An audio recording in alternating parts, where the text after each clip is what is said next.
Hello student, आज आपण next lecture चालू करतोय. इंटिग्रेशन हा चॅप्टर चालू आहे आपला आणि इंटिग्रेशन मध्ये आपला जो टाइप चालू आहे महत्वाचा तो म्हणजे इंटिग्रल ऑफ दी फॉर्म. आता इंटिग्रल ऑफ दी फॉर्म मध्ये आपण दोन फॉर्म आतापर्यंत सॉल्व्ह केले. त्यामध्ये फर्स्ट जो आहे 1/क्वाड्रेटिक इक्वेशन म्हणजे x² plus bx plus c हा एक फर्स्ट फॉर्म सॉल्व्ह केला. सेकंड जो सॉल्व्ह केला तो म्हणजे कुठला होता, सेम होता, फक्त वरती जो आहे ती टर्म होती px प्लस q अपॉन म्हणजे क्वाड्रेटिक इक्वेशन आणि वरती काय असतं त्यामध्ये x ची टर्म असते. जर ते सॉल्व्ह करायचं असेल तर त्यामध्ये काय करतो आपण, तर px प्लस q ची टर्म फाइंड आउट करतो. त्यासाठी काय फॉर्म्युला आहे, a into derivative of denominator term plus पुढे b. मग यामध्ये a डेरिव्हेटिव्ह घेणार, a ने मल्टिप्लाय करणार, इक्वालिटी रूल यूज करून आपण px प्लस q या टर्मची व्हॅल्यू त्या ठिकाणी फाइंड आउट करतो. आलं लक्षामध्ये. आणि ती त्या इक्वेशन मध्ये पुट केल्यानंतर इक्वेशन स्प्लिट करणार.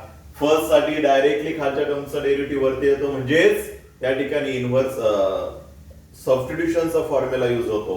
आणि सेकंड मध्ये इंटिग्रल ऑफ द फॉर्मचा first form. Okay, then previous lecture मध्ये आपण थर्ड फॉर्म त्या ठिकाणी सुरुवात केलता, तो म्हणजेच कुठला, integration of 1/a plus b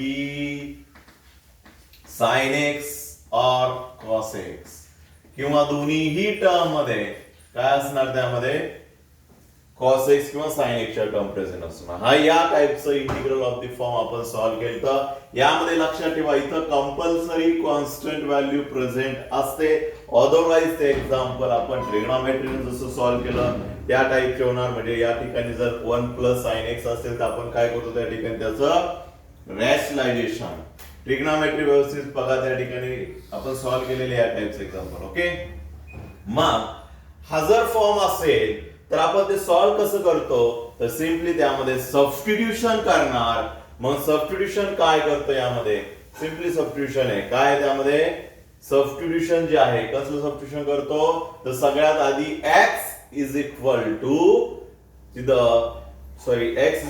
tan x/2 is equal to काय पुट करणार, त्यामध्ये t सबस्टिट्यूशन करणार. tan x/2 is equal to t. त्यावरून dx ची व्हॅल्यू येते 2dt upon 1 plus T square.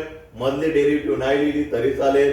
sin x असेल त्याच्या ऐवजी येतं 2t upon 1 plus T square.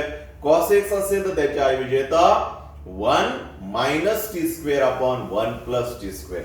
Okay, या टाइपचं आपण प्रिव्हियस लेक्चर मध्ये एक एक्झाम्पल सॉल्व्ह केलेला आहे. नेक्स्ट एक्झाम्पल त्यावरती आपण सॉल्व्ह करूया. Okay, evaluate integration 1 upon 3 plus 2 sin x into dx. Okay, आता हे जे टाइपचं एक्झाम्पल आहे कुठलं झालं, इंटिग्रल ऑफ द फॉर्म मधला third form, that is 1/a plus b sin x किंवा 1/a plus b cos x. आता या ठिकाणी sin x ची टर्म आहे, ती ट्रिग्नोमेट्री टर्म बघा, sin x असू शकते, त्याच्या पुढचा जो टाइप आहे फोर्थ टाइप, त्यामध्ये 2x असणार. त्याच्या पुढला जो टाइप आहे त्याच्यामध्ये स्क्वेअर असणार. ओके, असं त्या ठिकाणी लक्षात ठेवा. ओके, म्हणजे हा इंटिग्रल ऑफ द फॉर्म मधला थर्ड फॉर्म झालेला आहे. मग यामध्ये काय करतो आपण, ज्यावेळी हा जो फॉर्म असेल 1/a plus b sin x किंवा cos x असेल तर त्यामध्ये डोळे झाकून सबस्टिट्यूशन करणार. सगळीकडे सेम सबस्टिट्यूशन करतो, that is tan x/2 is equal to t. सगळीकडे त्या ठिकाणी सेम सबस्टिट्यूशन करणार. tan x/2 is equal to t. Substitution केल्यानंतर आपल्याला dx ची व्हॅल्यू होते, डायरेक्टली पार्ट करून ठेवायची, 2dt upon 1 plus T square. 2dt upon 1 plus T square. मग आता हे झाल्यानंतर अजून काय सबस्टिट्यूशन असतं, x च्या टर्मचे, म्हणजे दॅट इज sin x च्या टर्मच्या ऐवजी then substitute sin x is equal to 2t upon 1 plus T square. आता हे का आलं, तर sin x चा formula in terms of tan मध्ये काढला तर त्यामध्ये तो tan x/2, म्हणून हे सबस्टिट्यूशन आलं. आता आलेलं सबस्टिट्यूशन एक्झाम्पल मध्ये पुट करायचं आणि त्या टर्मचं काय घेणार, इंटिग्रेशन. मग 1/3 प्लस 2 sin x च्या ऐवजी येणार 2t upon 1 plus T square म्हणजे तो जो आहे तो कशाला मल्टिप्लाय होणार, हा जो 2 आहे त्या 2 ला sin x ची टर्म मल्टिप्लाय होणार इंटू dx. dx च्या ऐवजी काय पुट करतो आपण 2 dt upon 1 plus T square. 1 plus T square झालं. म्हणजे जे सबस्टिट्यूशन आहे ते एक्झाम्पल मध्ये पुट केलं. आता सबस्टिट्यूशन केल्यानंतर पुढे काय करतो त्या टर्मचं सिम्प्लिफिकेशन करणार. आता काय सिम्प्लिफिकेशन होणार बघा बरं या ठिकाणी. I is equal to integration मध्ये काय सिम्प्लिफिकेशन होणार इथं 1 अपॉन 3 प्लस 2 ने आतमध्ये मल्टिप्लाय होऊ शकतो. मग 2 कशाला मल्टिप्लाय करणार 2t ला करणार की 1 प्लस 1 टी स्क्वेअर ला. तर तो कशाला करणार फक्त 2t ला, कारण न्यूमेटर इंटू न्यूमेटर होतो. मग 1 upon 3 plus 2 into 2t that is 4t upon 1 plus t square. पुढं 2 dt upon 1 plus t square. झालं. आता इथं directly 1 plus t square 1 plus t square cancel होत नाही हे लक्षात ठेवा.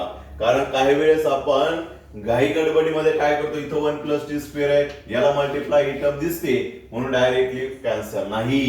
हा फक्त 4t चाच डिनॉमिनेटर आहे, पूर्ण टर्मचा नाहीये. जर पूर्ण टर्मचा असेल तर कॅन्सल होतो. मग त्यासाठी काय करणार इथं प्लस आहे म्हणलं दोन्ही टर्मचं क्रॉस मल्टिप्लाय करणार, ऍडिशन करणार. काय ऍडिशन करणार तर या ठिकाणी डिनॉमिनेटरला 1 आहे, दोघांचा डिनॉमिनेटर डिफरंट आलाय म्हणजे याची ऍडिशन होऊ शकत नाही. अशा वेळी त्या टर्मचं आपण काय करतो क्रॉस मल्टिप्लिकेशन. म्हणजे 3 ला 1 प्लस टी स्क्वेअर ने मल्टिप्लाय करणार दॅट इज 3 इंटू होणार 1 प्लस टी स्क्वेअर प्लस पुढे 4t as it is divided by 1 into डिनॉमिनेटरचं multiplication that is 1 plus T square आणि पुढे 2 dt upon 1 plus T square.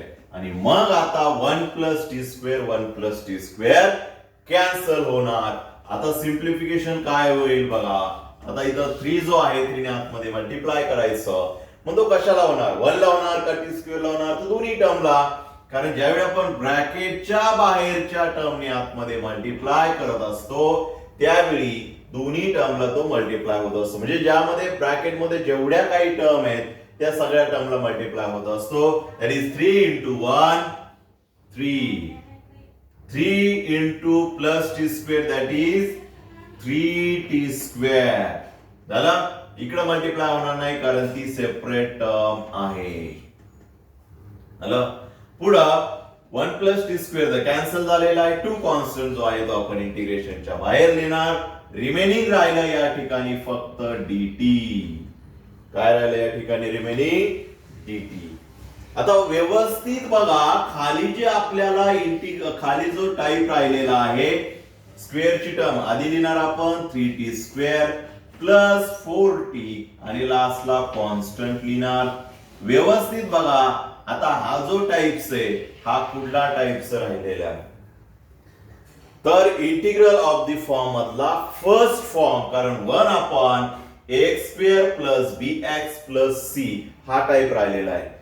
मग इथं लक्षात ठेवा जर या ठिकाणी कॉस आला तर इथं डायरेक्टली इनव्हर्सचे फॉर्म्युले यूज होतात आणि जर साइन आला तर कंपल्सरी साइनची जर टर्म आली तर कंपल्सरी त्यामध्ये इंटिग्रल ऑफ द फॉर्म येणारच हे लक्षात ठेवा. म्हणजे 1 अपॉन खाली क्वाड्रेटिक इक्वेशन. मग क्वाड्रेटिक आता हे जे इंटिग्रल ऑफ द फॉर्मचं फर्स्ट फॉर्म कसं सॉल्व्ह करतो आपल्याला माहिती आहे.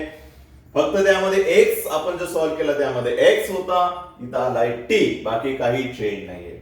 काय करणार मग t म्हणून सॉल्व्ह करायचा.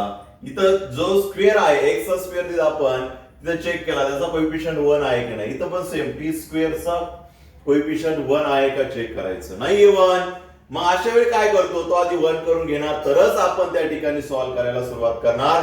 मग 1 कसं करणार स्क्वेअर रूट मध्ये नाहीये म्हणजे डायरेक्टली डिवाइड करणार दॅट इज 1/3.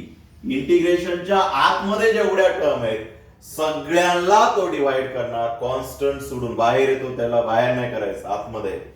काय होणार मग 3t² upon 3 plus 4t/3 plus 3/3 into dt.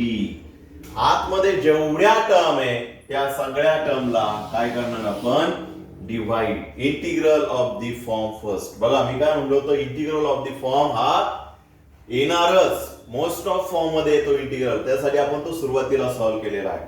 Okay then आता पुढे काय जिथं भाग जात असेल तिथं देणार 3 3 गेट कॅन्सल 1 राहणार, इथं पण 1 राहणार.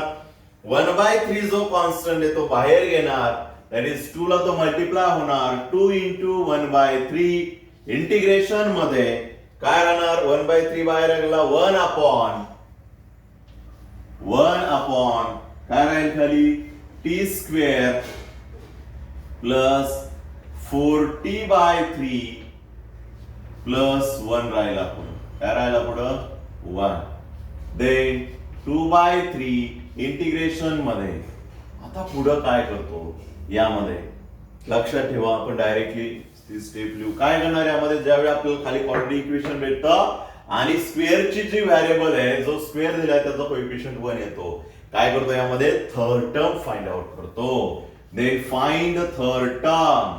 मग थर्ड टर्म फाइंड आउट करण्याचा फॉर्म्युला 1/2 इंटू कोएफिशियंट ऑफ, आता इथे x घेत होतो, इथे x ऐवजी t आहे म्हणजे coefficient of only single t, that is 4/3 whole टर्मचा स्क्वेअर. आतमध्ये सिम्प्लिफाय होत असेल तर सिम्प्लिफाय करून द्यायचं. इथं 2 ने भाग जाणार 4/2 दॅट इज 2 ने भाग गेला 2 इंटू 2 दॅट इज 4. 2/3 राहिला आतमध्ये, मग 2/3 चा होल टर्मचा स्क्वेअर म्हणजे येणार या ठिकाणी 4/9. काय येणार 4/9. व्यवस्थित समजून घ्या एक्झाम्पल. हे सगळे इंटिग्रेशन खूप इझी आहे. एक्झाम्पल एकदम आयडेंटिफाय होतात. काही त्यामध्ये फक्त जे टाइप्स आहे ते फक्त डोळ्यासमोर ठेवा. जे इंटिग्रल ऑफ द फॉर्म किती आहे, कुठल्या टाइपचे आहेत, सबस्टिट्यूशन कधी यूज करणार, हे फक्त लक्षात ठेवा. एक्झाम्पल लगेच त्यामध्ये आपल्याला क्लिक होऊन जातं, कारण सगळे जे वेगवेगळे फॉर्म आहे डेरिव्हेटिव्ह सारखं नाहीये. डेरिव्हेटिव्ह मध्ये काय असतं त्यामध्ये एकमेकांमध्ये फंक्शन दिलेलं असतात, तसं इंटिग्रेशन मध्ये नाही. खूप इझी असतं एक्झाम्पल ओळखणं. आता इथं बघा डायरेक्टली फॉर्मला कम्पेअर करायचंय, काय दुसरं करायचंय का त्यामध्ये नाही. ओके देन आता थर्ड टर्म आली त्यामध्ये 4/9. आता थर्ड टर्म आल्यानंतर इथं 2/3 होणार. काय करतो आपण ती थर्ड टर्म जी आलेले क्वाड्रॅटिक इक्वेशन त्यामध्ये ऍड आणि सबट्रॅक्ट करणार. याच्या आधीच्या स्टेप मध्ये इथं नाही तर डायरेक्ट आपण परत येणार इकडं हे क्वाड्रॅटिक इक्वेशन कडे. नाही, जे आले ते त्याच्यामध्ये काय होणार t² plus 4/3 into t plus 1 plus 4/9 and minus 4/9. याचा यूज करून आपण म्हणजे थर्ड टर्म जी आहे ती आपण फाइंड आउट करून त्यामध्ये ऍड आणि सबट्रॅक्ट केली. आणि ज्यावेळी आपण ऍड आणि सबट्रॅक्ट करत असतो त्यावेळी काय होणार, ज्यावेळी आपण ऍड आणि सबट्रॅक्ट करणार त्यावेळी काय होणार तर त्यामध्ये एक ब्रॅकेटचं एक्सपान्शन आलेलं असतं. कुठल्या ब्रॅकेटचं एक्सपान्शन आहे ते ब्रॅकेट काढायचं. त्यामधली पहिली व्हॅल्यू त्या ठिकाणी x फिक्स असायचा, बट इथं x नाहीये तर x च्या ऐवजी काय या ठिकाणी t आहे. देन दुसरी व्हॅल्यू ही थर्ड टर्म मध्ये जी थर्ड टर्म आपण लिहिली आहे त्यामधली प्लस असते, म्हणजे त्या टर्मचा स्क्वेअर रूट दॅट इज 2/3. 4 चा स्क्वेअर रूट 2, 3 चा स्क्वेअर रूट नाही, 9 चा स्क्वेअर रूट 3. ओके आता मध्ये साइन जे आहे ते आपण ओनली x च्या टर्म वरून देत होतो, म्हणजे t च्या टर्म वरून. काय साइन आहे प्लस म्हणजे इथं प्लस देणार होल टर्मचा स्क्वेअर. एक्सपान्शन मध्ये काय गेला t², t ची टर्म जाते आणि थर्ड टर्म मधली प्लस टर्म जाते. रिमेनिंग टर्म त्यामध्ये लिहिणार काय राहील मग साइन स लिहायची +1 अँड -4/9. आता या टर्मचं सिम्प्लिफाय करणार 2/3 इंटिग्रेशन मध्ये 1 याला t² कन्सिडर केला तरी चालेल, त्याला t पुट करणार दॅट इज t² होणार प्लस या टर्मचं करा बरं सिम्प्लिफिकेशन. काय होत आहे क्रॉस मल्टिप्लाय करावं लागेल. 9 into 1 that is 9 -4 that is 5/9 आलं. साइन कुठला येणार हे महत्वाचं आहे. मायनस येईल का प्लस? बघा इथं प्लस 1 आहे म्हणजे plus 1 minus 4 upon 9. 9 into 1 9 minus 4 upon 9 म्हणजे 9 मधून 4 गेल्यावर काय होतं? पॉझिटिव्ह येतं. dt पुढे राहिला dt. बट आता आपल्याकडे इथं बघा डिनॉमिनेटरला व्हेरिएबलचा स्क्वेअर आलाय म्हणजे इन्व्हर्सचा फॉर्म्युला यूज होणार. कुठला होणार इन्व्हर्सचा? आपल्याला बघितल्या क्षणी लगेच समजेल. कुठला होणार? 1 upon x square plus a square. But या ठिकाणी ए स्क्वेअर नाहीये, व्हेरिएबलचा स्क्वेअर आहे. काय करतो आपण? त्याचा मग स्क्वेअर रूट घेतो आणि त्याचा स्क्वेअर झाला square adjust. Okay, directly formula use करणार. 1 upon x square plus a square चा हा बाहेरचा कॉन्स्टंट ऍज इट इज. काय फॉर्म्युला असतो? 1 upon a. 1 upon a square root मध्ये 5/9 1 upon a into tan inverse x. But इथे x नाहीये तर टी आहे. टी ची original value that is t plus 2/3 upon t plus 2/3 that is x अपॉन a. झाली पुढे प्लस सी लगेच करणार नाही कारण आपली एक लास्ट स्टेप राहती ती म्हणजे काय आठवा बरं? तर ओरिजिनल व्हॅल्यू त्या ठिकाणी पुट करायची टी ची. टी आपण कशाच्या ऐवजी पुट केलाय? tan x/2. लास्ट स्टेप तेवढी करा. काय होणार? जिथं टी आहे मग टी कुठे? इथंच आहे फक्त. तिथं पुट करणार tan x/2. आलं लक्षामध्ये? ओके, हे झालं इंटिग्रल ऑफ द फॉर्म मधला third form that is 1 upon a plus b sin x और cos x किंवा दोन्ही टर्म मध्ये sin cos असते. ओके, समजलं? एक्झाम्पल व्यवस्थित समजून घ्या. पाठीमागच्या लेक्चर मध्ये पण आपण एक एक्झाम्पल सॉल्व्ह केलेलं होता. देन आता नेक्स्ट एक्झाम्पल आता यावरती घेऊ. आता हे एक्झाम्पल सॉल्व्ह करताना तुम्ही एक्झाम्पल लिहायचं, पुढे तुमच्या मनाने सॉल्व्ह होतंय की नाही ते चेक करायचं. नसेल होत तर मग त्या ठिकाणी हे लेक्चर पुढे कंटिन्यू बघायचं, स्टेप बघायची. ओनली कॉपी पेस्ट करू नका. मनाने सॉल्व्ह होतात का त्याचा ट्राय करा. तुम्हाला जे एक्सरसाइज दिले सॉल्व्ह करायला, होमवर्क दिला असतो, कॉपी पेस्ट करून लिहू नका. मनाने सॉल्व्ह करा. त्यासाठी तुम्हाला प्रॅक्टिस साठी दिलेला आहे. त्याची जर तुम्ही प्रॅक्टिस केली मनाने सॉल्व्ह करायचं, तुम्हाला बाकी काही स्टडी करायची गरज नाहीये. लक्षामध्ये काहीच गरज नाही. तेवढी जर तुम्ही व्यवस्थित प्रॅक्टिस केली, न्यूमेरिकल जे आहे तुम्हाला एक्सरसाइज दिलेत, काहींचे मिसेलनियस दिलेत, कारण डेरिव्हेटिव्हचे आपण एक्सरसाइज दिलेले आहेत. मिसेलनियस मध्ये डेरिव्हेटिव्ह जास्त एक्झाम्पल नाहीये. मग जे आहे ते फक्त व्यवस्थित मनाने सॉल्व्ह करा. जर ट्राय करून होतच नसेल मग त्या ठिकाणी नोटबुक्स मध्ये बघा. पण मनाने आधी सॉल्व्ह करा, मनाने ट्राय करा. ज्यावेळी मनाने सॉल्व्ह होणार त्यावेळी ते एक्झाम्पल जे आहे आपण कधीही सॉल्व्ह करू शकतो. कारण त्यावेळी आपण सगळे एक्झाम्पल ते पूर्ण आठवून कुठल्या टाईपचं आहे, काय करायचं हे आठवून सॉल्व्ह केलेलं असतं. म्हणजे आपल्याला ते सगळं आठवतं असं त्याचं ठेवतं. आणि ज्यावेळी सॉल्व्ह होत नाही त्यावेळी आपल्याला काही समजलेलं नसतं. समजलेलं असतं त्यावेळी बट आपण काही रिवाइज केलेलं नसतं. हा प्रॉब्लेम असतो तुमचा सगळ्यांचा. तोच प्रॉब्लेम आहे रिव्हिजन, नो रिव्हिजन.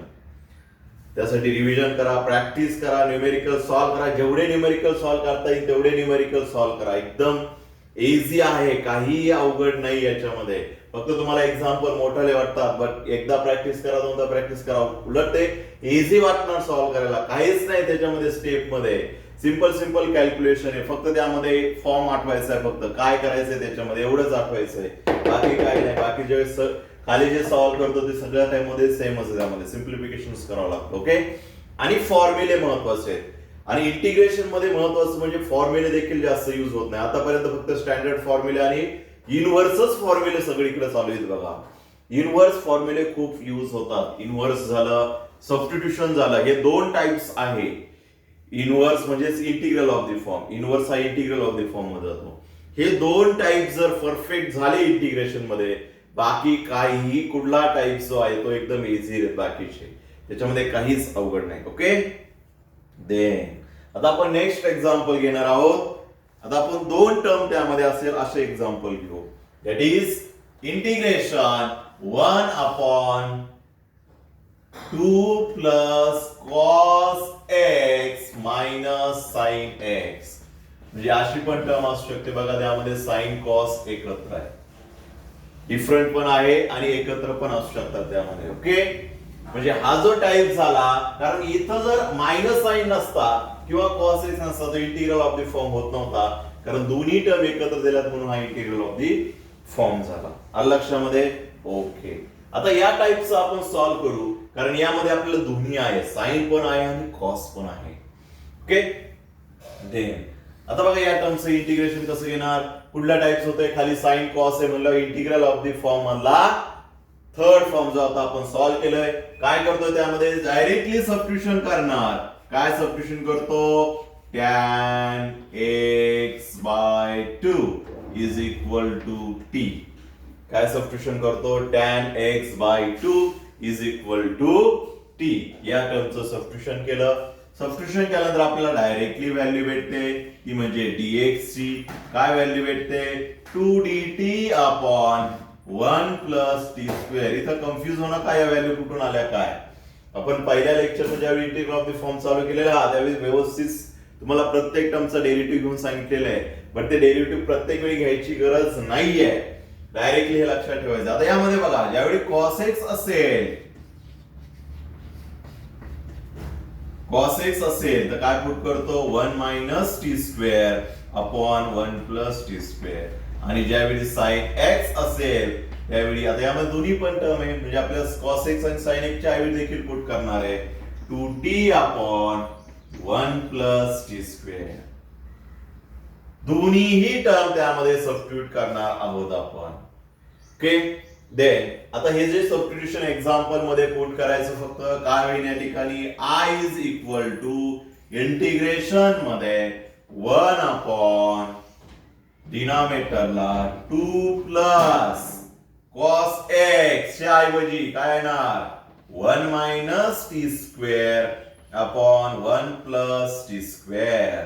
मध्ये साइन मायनस, साइन x च्या ऐवजी काय येणार, 2t upon 1 plus T square into dx. तसंच नाही येणार तर dx च्या ऐवजी काय येणार या ठिकाणी, 2dt upon 1 plus T square. झालं. आता बघा यानंतरची स्टेप, सगळ्यात महत्वाची स्टेप यामध्ये. इथं बघा आपल्याला सिम्प्लिफाय करायचंय. या दोघांचा डिनॉमिनेटर सेम आहे, बट 2 ला डिनॉमिनेटर आहे का, तोच नाहीये. यांच्या बाहेर कुठली कॉन्स्टंट टर्म आहे का जेणेकरून आतमध्ये मल्टिप्लाय करणार नाहीये. म्हणजे आपल्याला इथं डायरेक्टली काय करावं लागेल, ह्या तिन्ही टर्मचं सिम्प्लिफाय करावं लागेल. मग तिन्ही टर्मचं सिम्प्लिफाय कसं करणार, तर बघा या ठिकाणी आता या दोन्ही टर्मचा डिनॉमिनेटर त्या ठिकाणी काय आहे, सेम आहे. आधी या दोन्ही टर्मचं डिनॉमिनेटर, दोन्ही टर्मचं सिम्प्लिफाय करून घेऊ. दोन्ही टर्मचं सिम्प्लिफाय त्या ठिकाणी करून घेऊ, किंवा या दोन्हीचं करायचं, किंवा आता हे दोन्हीचं जर केलं तर या ठिकाणी काय होतं, इथं जर मायनस असेल तर काही वेळेस साइन मध्ये कन्फ्युजन होतं. काय होतं त्या ठिकाणी, साइन मध्ये कन्फ्युजन होतं. मायनस आतमध्ये द्यायचा हे विसरून जातो आपण. त्यापेक्षा सरळ काय करायचं यामध्ये बघा. आता इथं मायनस आहे, इथं प्लस असेल तर आतमध्ये सगळे साइन चेंज होतात हे तर आपल्याला माहितीये, बरोबर. त्यापेक्षा इथं या दोनचं करून त्यामध्ये क्रॉस मल्टिप्लाय करण्यापेक्षा इथं 2 आहे, याला denominator 1 plus T square adjust करायचा. मग कसं करणार, सिम्पली आहे 1 प्लस टी स्क्वेअर आहे, न्यूमरेटरला मल्टिप्लाय करायचं डिनॉमिनेटरला, म्हणजे 1 प्लस टी स्क्वेअर इंटू होणार 2 आणि 1 प्लस टी स्क्वेअर डिनॉमिनेटरला. काय केला, फक्त यामध्ये ऍडजस्ट केला, 1 प्लस टी स्क्वेअर ने मल्टिप्लाय पण करणार आणि डिवाइड पण. ते पुढे सिम्प्लिफाय केलं तर अशीच टर्म येते त्या ठिकाणी, प्लस पुढं 1 minus T square upon 1 plus T square minus 2t upon 1 plus T square. पुढली term as it is 2dt upon 1 plus T square. इथं डायरेक्टली कॅन्सल करायचे नाही. ज्यावेळी ह्या तिन्ही टर्मचा common denominator 1 plus T square येणार त्याच वेळी कॅन्सल होतं. आता बघा तिघांचा डिनॉमिनेटर सेम आला. ही स्टेप व्यवस्थित समजून घ्या. 1 प्लस टी स्क्वेअर ने मल्टिप्लाय केलं आणि डिवाइड केलं. जर कॅन्सल केली तर ओरिजिनल टर्म तशीच राहते. याला आपण ऍडजस्टमेंट होतो म्हणतो. ऍडिशन मध्ये करतोच आपण ऍडजस्टमेंट. याला आपण जर कॉन्स्टंट असेल तर त्याला आपण एलसीएम म्हणतो, एलसीएम काढून मल्टिप्लाय करणार. ओके, देन आता डिनॉमिनेटर तो कॉमन राहणार आहे. डिनॉमिनेटर मध्ये काय होणार बघा, 1 plus T square as it is राहणार, इंटू त्याला काय आहे 2a. 2 ने आतमध्ये मल्टिप्लाय करून एज इट इज राहणार. 2 इंटू 1 काय होणार 2, पुढं प्लस, प्लस का, कारण plus T square plus 2a, 2 ला काय साइन म्हणजे प्लस 2t स्क्वेअर. कधीही दोन्हीही टर्मला मल्टिप्लाय करायचं. गडबडीमध्ये आपण 2 टीच्या स्क्वेअर जवळ दिसतोय म्हणून फक्त टी स्क्वेअर ला करणार, इकडून लिहिलं तर 1 ला दिसतोय म्हणून 1 ला, असं नाही. दोन्ही टर्मला मल्टिप्लाय करायचं. प्लस आहे म्हणजे साइन चेंज होणार नाही, तसंच राहणार प्लस 1 मायनस टी स्क्वेअर. इथं प्लस असतं मायनस असतं तर हे साइन चेंज करायचे, लक्षात ठेवा. -1 आणि इथं मायनस मायनस काय झाला असता प्लस, हे लक्षात ठेवा व्यवस्थित. ओके, आता बघा या ठिकाणी मायनस, बट इथंच एकच टर्म आहे म्हणून ती मायनस तसंच राहणार. -2t पूर्ण टर्मला डिवायडेड बाय आला 1 प्लस टी स्क्वेअर, आणि इकडे राहिला dt upon 1 plus T square. 2 constant आहे तो आपण इंटिग्रेशनच्या बाहेर लिहिला. आता मग या ठिकाणी 1 plus T square 1 plus T square cancel होणार. डिनॉमिनेटर टर्मचं आता सिम्प्लिफिकेशन करणार. काय होईल या ठिकाणी, आधी स्क्वेअरच्या टर्मचं करू. 2t square minus T square that is only T square.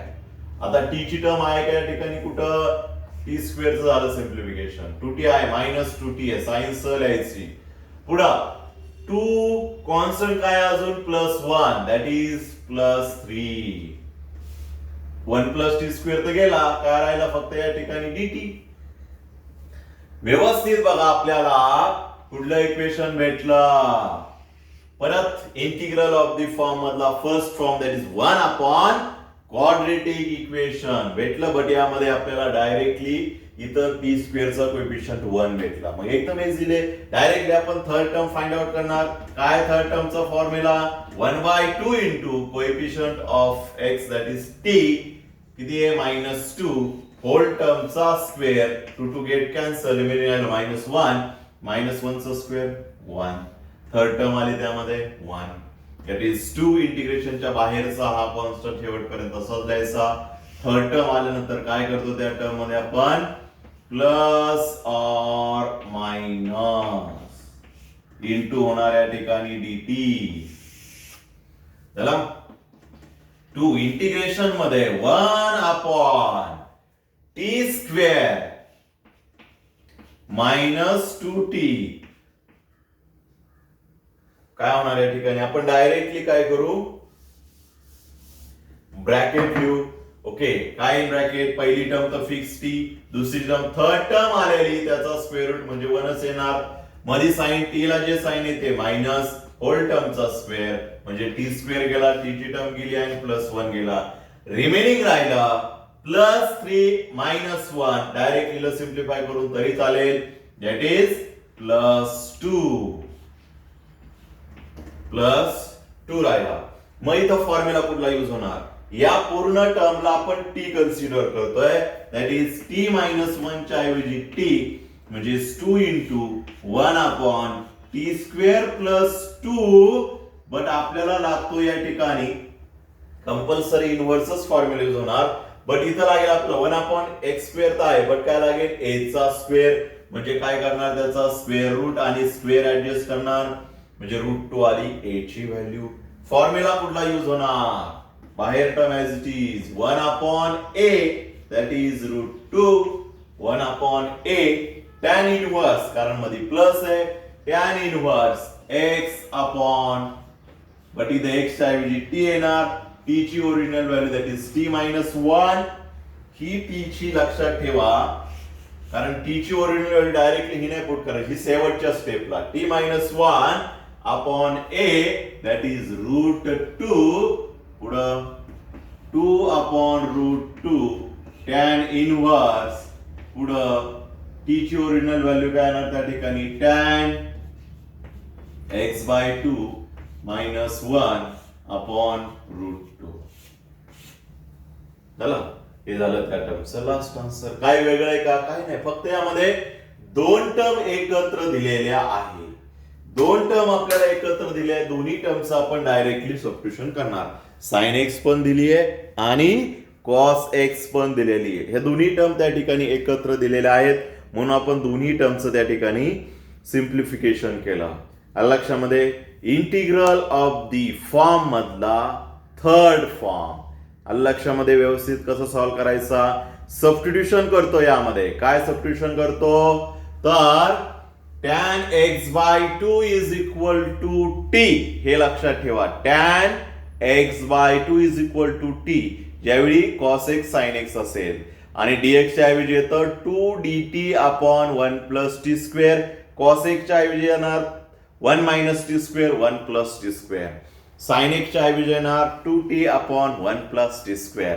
लक्षात ठेवा. हे सबस्टिट्यूशन पाठच करून ठेवायचं. सबस्टिट्यूशन एक्झाम्पल मध्ये पुट करणार. ज्यावेळी 3 टर्म असतील ती कॉन्स्टंटला फक्त 1 plus T square multiply divide करायचं. कॉन्स्टंटने आतमध्ये मल्टिप्लाय करून घ्यायचं जिथं कॉन्स्टंट असेल तिथं आणि मग पुढे सिम्प्लिफाय करणार. सिम्प्लिफाय केल्यानंतर मग जी टर्म राहते खाली कुठे राहते मग quadratic equation that is integral of the form मधला फर्स्ट फॉर्म. आलं लक्षामध्ये. तर आपण या ठिकाणी इंटिग्रल ऑफ द फॉर्मचा थर्ड फॉर्मचे राहिलेले तुम्ही एक्झाम्पल सॉल्व्ह करायचे आहेत.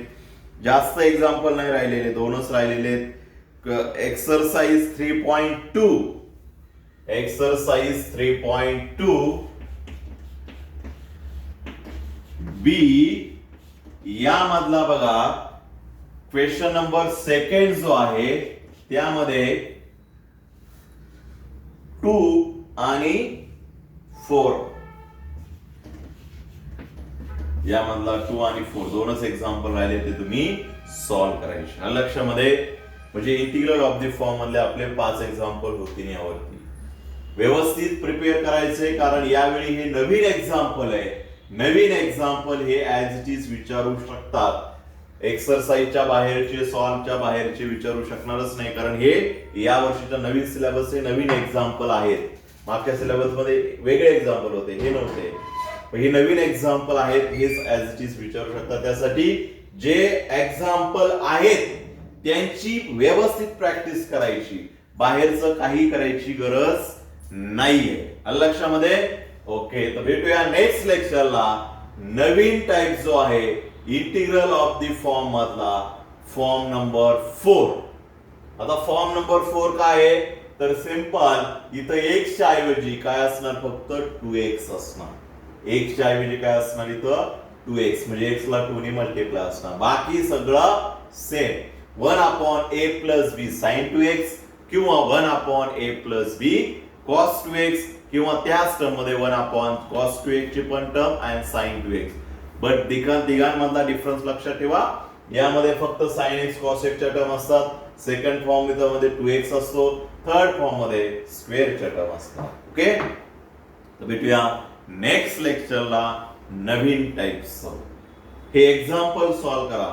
ओके. काही डाऊट्स आले तर मला पाठवा. सॉल्व्ह नसून झालं वगैरे पण ट्राय करा. ट्राय केल्याशिवाय काहीच नाही त्या ठिकाणी. ओके. भेटूया नेक्स्ट लेक्चरला.